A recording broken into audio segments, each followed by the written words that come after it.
15 اگست 2024 جو یوم جمہوریہ کا دن تھا، لال قلعے کی فصیل سے جناب نریندر مودی وزیر اعظم ہند نے ایک اعلان کر دیا کہ ملک سے کمیونل کوڈ کو ہٹا کر سیکولر کوڈ نافذ کیا جائے گا۔ یعنی اس کا مطلب یہی ہے کہ جو اس وقت پرسنل لاز چل رہے ہیں، جس ہر مذہب کا قانون عدالتوں میں بھی کارآمد ہے اور ہر مذہب کے لوگ اپنے اپنے پرسنل لا سے ہی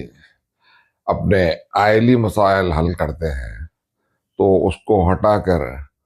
یہاں پر ایک سیکولر کوڈ کے نام سے یونیفارم سول کوڈ کے نفاذ کے اعلان کر دیا ہے۔ تو یہاں پر ہم یہ بات ذہن نشین رکھنا چاہیے کہ اس طرح کا اگر قانون ملک میں لایا جاتا ہے تو کون سے مذہب کو کیا نقصان ہو سکتا ہے،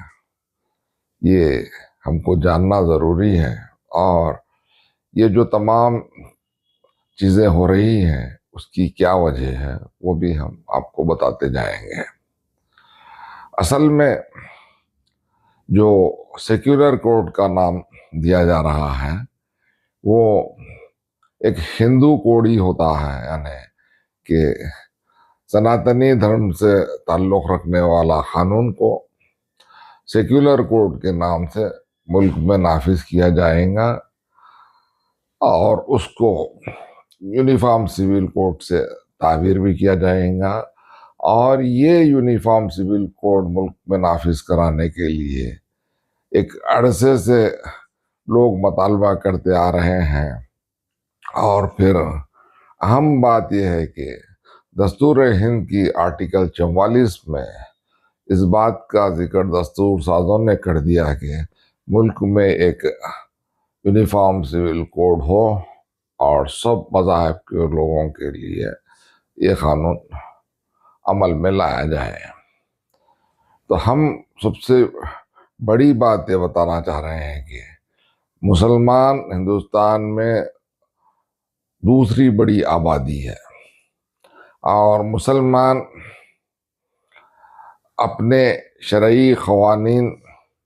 پر عمل کرنے کے پابند ہوتے ہیں،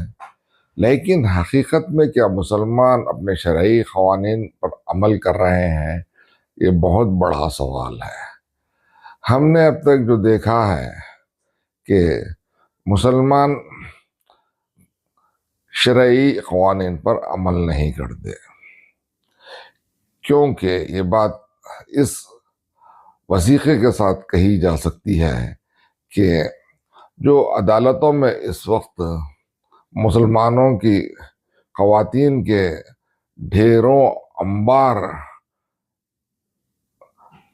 کے کیسز موجود ہیں، اور یہ کیسز وراثت کے تعلق رکھتے ہیں، اور ہندوستانی عدلیہ میں ججز غیر مسلم ہیں اور شرعی قوانین ان کو معلوم نہیں ہے، لیکن پھر بھی کام چل رہا تھا۔ اور ہماری قوم کو اس بات پر دھیان دینا چاہیے تھا کہ ہر وراثت کے معاملے کو عدالت سے رجوع ہونے سے روکنا چاہیے تھا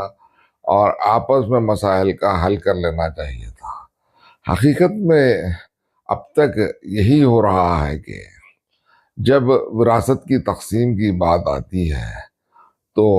بھائی بہنوں کو محروم کر رہے ہیں، اور بہنیں یا تو خاموش ہو جا رہی ہیں یا تو مجبور ہو کر عدالتوں کے دروازے کھٹکھٹا رہی ہیں پارٹیشن سوٹ کے ذریعے۔ اور آج مسلمان خواتین کے پارٹیشن کے مقدمات ہزاروں لاکھوں کی تعداد میں ملک بھر میں موجود ہیں، کیونکہ مسلم پرسنل لا بورڈ بھی اس تعلق سے لاپرواہ ہے اور مسلمان بھی لاپرواہ ہیں، اور یہ سب کچھ عمل کرنے والے شریعت کو جانتے ہوئے، قرآن پڑھتے ہوئے، عبادات کرتے ہوئے، پھر جب یہ مسئلہ آتا ہے وراثت کا تو اس سے انکار کر دیتے ہیں، حالانکہ قرآنی قانون میں یہی بتا دیا گیا ہے کہ وراثت کی جب تقسیم ہوگی تو لڑکوں کے لیے 2 حصے، لڑکیوں کے لیے 1 حصہ مقرر کر دیا گیا ہے، لیکن لڑکیوں کو وہ 1 حصے سے بھی محروم کر دیا جا رہا ہے، اور جو بھی جائیداد وراثت میں چھوڑی جاتی ہے وہ بیٹے قبضہ کر لیتے ہیں، کر لے کے بہنوں کو محروم کر دیتے جا رہے ہیں۔ اور پھر ایک اور غیر شرعی بات عدالتوں کے سامنے یہ آ رہی ہے کہ یہ جو وراثت کی جائیداد کو قبضہ کرنے کے بعد بھائی عدالتوں کو گمراہ کرتے ہیں کہ ان کے والدین نے ان کو زبانی ہبہ کے ذریعے یہ جائیداد منتقل کر دی ہے، تو جو زبانی ہبہ کا عمل تھا وہ بھی مسلم پرسنل لاء کا ہی عمل ہے۔ تو یہاں پر مسلم پرسنل لاء کو کس طرح غلط طور پر مسلمان استعمال کر رہے ہیں بھیجا، اور پھر کس طرح مسلم بہنوں کو محروم کیا جا رہا ہے، تو لوگ یہ تمام چیزوں کو دیکھے ہیں، اور عدالتوں سے اعداد و شمار جمع ہوتے جا رہے ہیں، اور سپریم کورٹ نے کئی مرتبہ ملک میں ایک قانون نافذ کرنے کا حکومت کو ہدایت دے چکی ہے، اور اب اس وقت حکومت کسی بھی طرح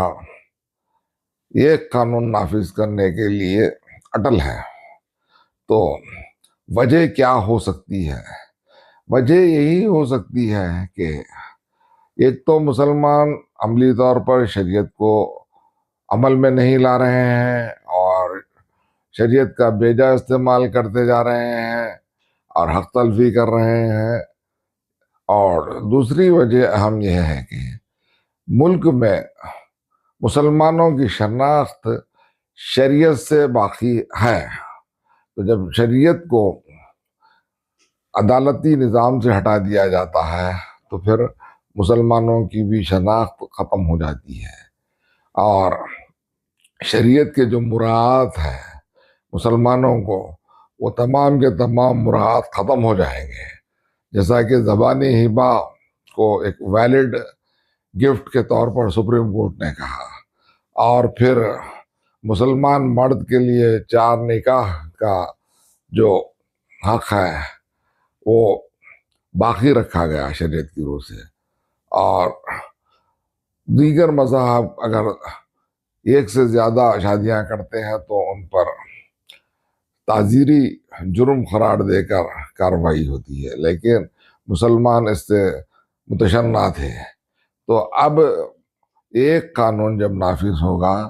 تو ایک طرف فائدے ہی فائدے ہیں اور دوسری طرف نقصانات ہیں۔ مسلمان خواتین کو سب سے بڑا فائدہ ہونے والا ہے، جو اس وقت عدالتوں میں فیصلوں کے منتظر ہیں کہ ان کے باپوں کی وراثت، ان کی ماؤں کی وراثت ان کو نہیں ملی، اور شریعت نے جو ان کو حق دیا ہے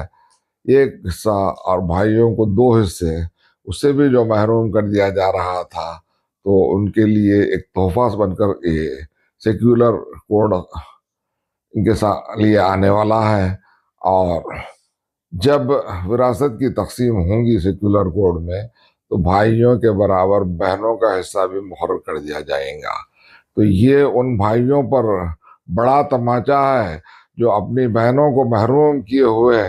بیٹھے ہیں، اور اپنی بہنوں کو عدالتوں کے در پر چھوڑ دیے ہیں، اور بہنیں عدالتوں میں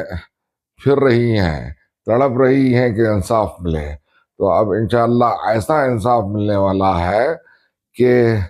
برابری کا حصہ ملنے والا ہے۔ تو جو بھی مقدمہ شریعت کے بنیاد پر دائر کیے گئے ہیں اس وقت تک، جیسے ہی سیکولر کوڈ یا یونیفارم سول کوڈ ملک میں نافذ ہو جائے گا تو تمام پارٹیشن کے دعووں میں ترمیم کی جا سکتی ہے، امینڈمنٹ، اور بہنیں برابر کا حق حاصل کر سکتی ہیں۔ تو پہلا فائدہ مسلمان بہنوں کو ہونے والا ہے جو بھائیوں کے ذریعے وراثت سے محروم ہو گئی تھی، ان کو بھائیوں کے برابر حصہ ملنے والا ہے، اور یہ جو بھائی ان کو عدالتوں کو جانے کے لیے مجبور کرے تھے ان کے منہ پر تماچا ہوگا، اور یہی ذمہ دار ہیں کہ ملک میں یونیفارم سول کوڈ کی بنیاد کو رائج کرائے ہیں۔